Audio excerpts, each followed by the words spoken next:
Një kablogram për më shumë se 20 ambasada amerikane nga Argentina dhe Meksika deri në Itali dhe Shqipëri është dërguar nga Departamenti Amerikan i Shtetit në mes të qershorit. Në të është kërkuar informacion mbi grupet ekstremiste të majta. Disa ambasada janë përgjigjur, por asnjëra nuk ka deklaruar se pajtohet me vlerësimin e administratës për nivelin e kërcënimit, por ndryshe e vlerësojnë SHBA-t. Sekretari Marco Rubio ka ftuar ministra të lartë nga më shumë se 60 vende në një takim javën e ardhshme për të diskutuar atë që administrata Trump e konsideron një kërcënim madhor, rikthimin e terrorizmit transnacional të ekstremit të majt. Takimi ka shkaktuar shqetësim te zyrtarët aktual dhe ish zyrtarët amerikan, aleatë europian dhe analistë pavarur të cilët nuk e shohin kërcënimin në të njëjtën mënyrë. Disa zyrtarë amerikanë thanë gazetës se druhen se kjo është pjesë e një përpjekje të administratës Trump për të përdorur mjetet e fuqishme kundër terrorizmit ndaj aktivistëve amerikanë që ajo i konsideron ekstremistë të majt. Zëdhënësi i Departamentit të Shtetit Tommy Pigott tha se takimi u organizua sepse terrorizmi ekstremit të majt është një kërcënim i vjetër që po rikthehet me lidhje të forta transnacionale dhe forma të reja bashkëpunimi. Për shkak se ky kërcënim nuk është trajtuar siç duhet në të kaluarën,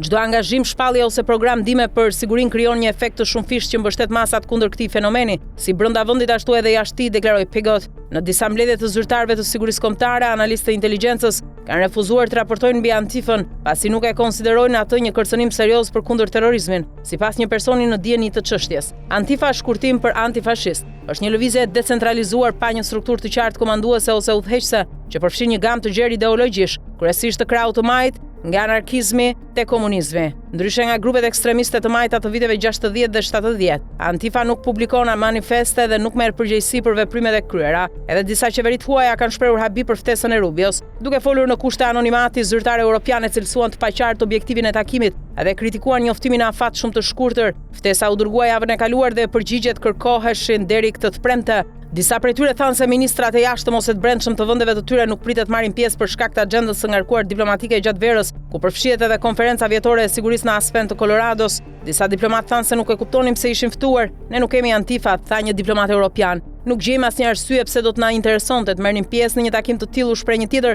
Autoritetet tona të zbatimit të ligjit nuk janë përqendruar te terrorizmi ekstremit të majt, sepse nuk konsiderohet një kërcënim me përparësi në vendin tonë, deklaroi një diplomat i tretë. Lista e të ftuarve është shqyrtuar nga The Washington Post. Përfshin shumicën e vendeve europiane, shtetet më të mëdha të Amerikës Latine dhe disa vende aziatike, përfshirë Indinë, Indonezinë dhe Singaporin. Strategjia udhëzon përdorimin e të gjitha mjeteve të disponueshme sipas kushtetutës për të identifikuar këto grupe brenda vendit, për të përcaktuar anëtarësinë e tyre, për të artëzuar lidhjet me organizata ndërkombëtare si Antifa dhe për të përdorur instrumentet e zbatimit të ligjit, për të dobësuar aftësinë e tyre vepruese përpara se të mund të plagosin ose të vrasin civil. Ndryshe nga strategjia kundër terrorizmit e vitit 2018 e miratuar gjatë mandatit të parë të presidentit Donald Trump, dokumenti i ri nuk përmend grupe nacionaliste neonaziste me pikpamje antiperëndimore, të cilat kanë kryer sulme ndaj muslimanëve dhe grupeve të majta.